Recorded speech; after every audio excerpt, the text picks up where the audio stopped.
to New York with Bob Berkowitz, the very funny D-Guy Nation tells us why good girls don't, but Indian girls do. The sexy adult star, India. From Digital Underground, Cletus Knapp and Money B on the melding of hip-hop and adult entertainment. Be my guest at the New York Metro Mixer. And the author of the new dating guide, Booby Trapped. I'm Donna, and this is Naked New York.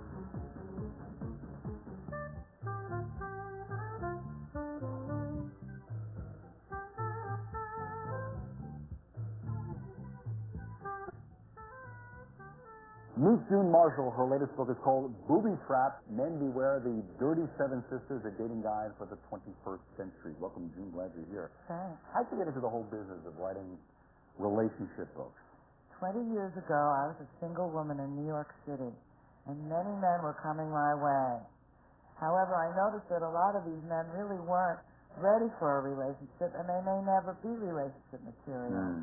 So I decided that as a scientist, I was going to actually categorize these men. A scientist? Yes, from a scientific point of view. I see. I was working in the laboratory of life.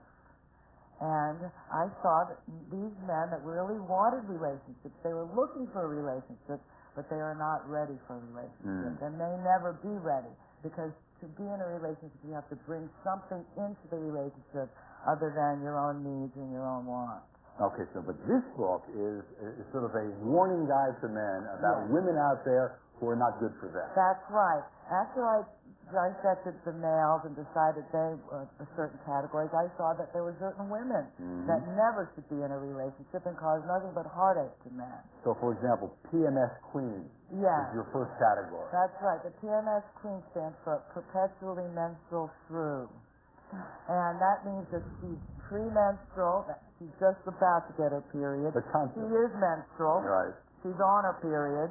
Or she's postmenstrual. She just had her period. And watch out, because you're going to get on her last nerve, no matter what phase of the period she's on. She will make your life complete living hell. However, she uses the bait and switch tactics that all of the 37 sisters use. They look great on a date. So about 2 days a month, she's okay. Even then, though, with the PMS Queen, just on a date she'll be good. Even after that, you'll see. Your next category is Needy Nellie? Yes. Needy Nellie is the girl that has absolutely no inner life. She depends on the man to be everything to her. She waits by the window for him to come home. She calls him every 15 minutes on the phone. Do you love me? How much do you love me? When you say you love me, what do you mean when you say you love me? She gives him gifts. Oh, it's awful. Awful. It is. I've known that type. Terrible. She'll give inappropriate gifts like her grandfather's best watch on the second date. She's ready to pull up with a U-Haul at truck. She's seeing the wedding in her mind on the first date. Yes. And the kids. She is. And the house. Absolutely. She's seeing her moving in with you on the second date. She actually pulls up with a U-Haul at truck full of her belongings. And she's there. She's putting herself in your life because she needs you so badly. I have to say, though, men like that are my absolute. I can't stand meeting them. Yes. Well, that's pathetic, too. And I really address that as well in the 37. What would happen if the needy man and the needy woman got together? It's called codependent. And it happens all the time. Yeah.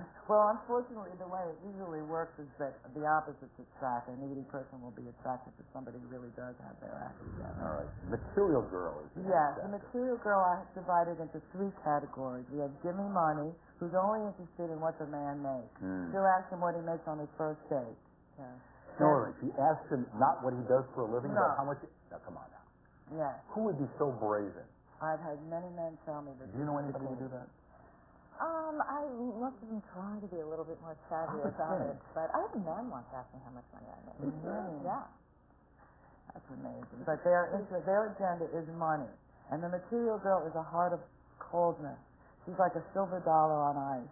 She's motivated strictly by what a man can give her materially. And then after, we have the 3 categories of material girl. Pretty Penny. Pretty Penny spends her entire life on self-beautification. She goes from the nail salon to the tanning booth to getting her face lifted to some new clothes, And her whole life, you better not try making love with her because you're going to mess up her hair. So that's Pretty Penny. And these girls are out there because our culture kind of enforces that. Don't you think there are some men, though, that want that? These wealthy men that just want a pretty arm piece, and it's her job to look good for him? But they are perfect for each other because Right. he sees her as a sex object and she sees him as a success object, so a walking wallet. Yes. Now, what I'm looking at here are people that really want a relationship with a real human being. If you want to have a relationship with a person that you can have a conversation with, that has an inner life, that has something they can bring to your life, and that can really show love, then you're going to have to skip on Pretty Penny because she's all about herself and how beautiful she is. Okay. And then there's Thingy Wingy. Thingy Wingy is all about buying things. So her entire conversation is what she bought, what she exchanged, how much it cost, name brands.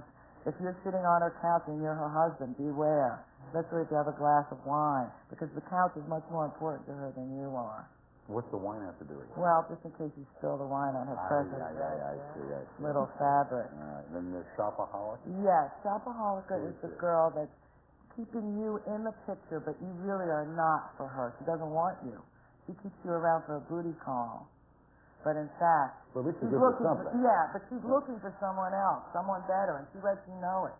Oh, so she's shopping around for another guy. Right, and she'll just let you know that you're around, you'll do okay, you'll be a good friend, and you'll help her get dates with other guys, and you'll do things like that. Now, this category was suggested to me by other men.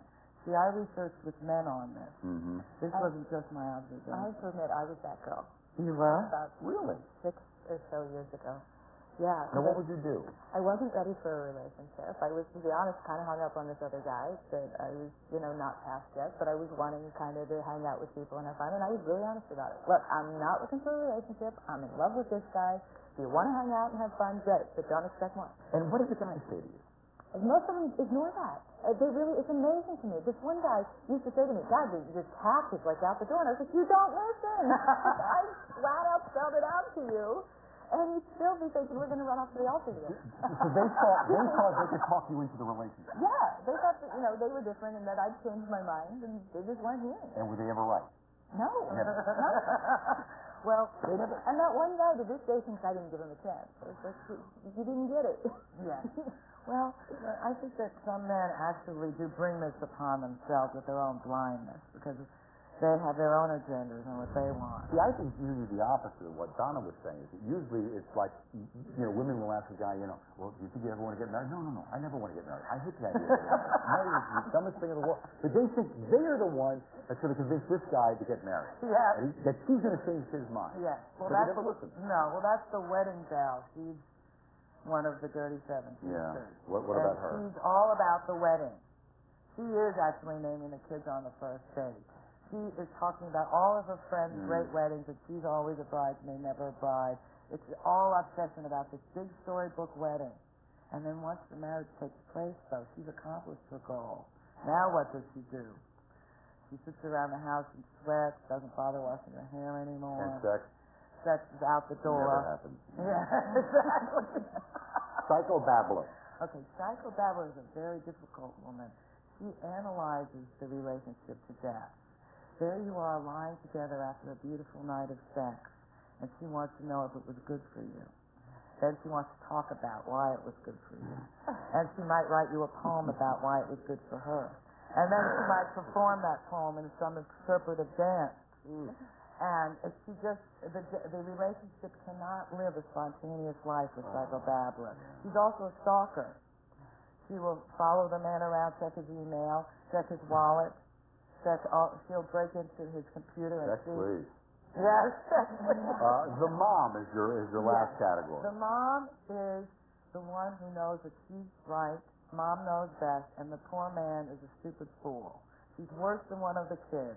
She treats him like one of the kids, and when she gets married, she humiliates him in front of one of the But kids. I think there are a lot of guys who are looking for a woman like that. They're looking for a mom substitute, like Mom the Next Generation. It's possible. I'm convinced there are. I've seen guys like that. I've heard many a mother tell me, I thought you'd do something with Jimmy. I can't do anything with him. I thought, his girlfriend could do something with him. Next. Now, you have a wide circle of female friends. Yes, I do. How many of these categories do you think they fit into? Oh, I see going through the mind. Donna, You got a little mental Rolodex going on? Yeah, and unfortunately, I think they do. They ruin their chances at relationships. Yes, they do. And the mom will wear granny panties around the house. She'll wear a big nursing maternity bra. She'll check. It's time to have sex now. I'm ovulating. All right, let's do it. Come on, you got 5 minutes before Jimmy wakes up. Slower, higher, faster, slower. She's boss. She's letting him know, and he's always wrong. Yow. Let me do it myself. I can do it better. Only about 20 seconds left. You wrote a book about warning women about some bad guys. Yes. What's yes, that called? I have. That's called The Dirty Seven. Ladies, beware. Yeah. And I'm saying these men are dead ends. No amount of counseling, no amount of hope, no amount of prayer, nothing will save them. They're Most of deadbeats. them don't want counseling. No. June, hang in there for a minute or two. We just look for a copy of June Marshall's book, Booby Trapped, Men Beware, The Dirty Seven Sisters, at a bookstore near you. Doctors will look at Monday, so after this, you're watching Naked New York on Metro TV.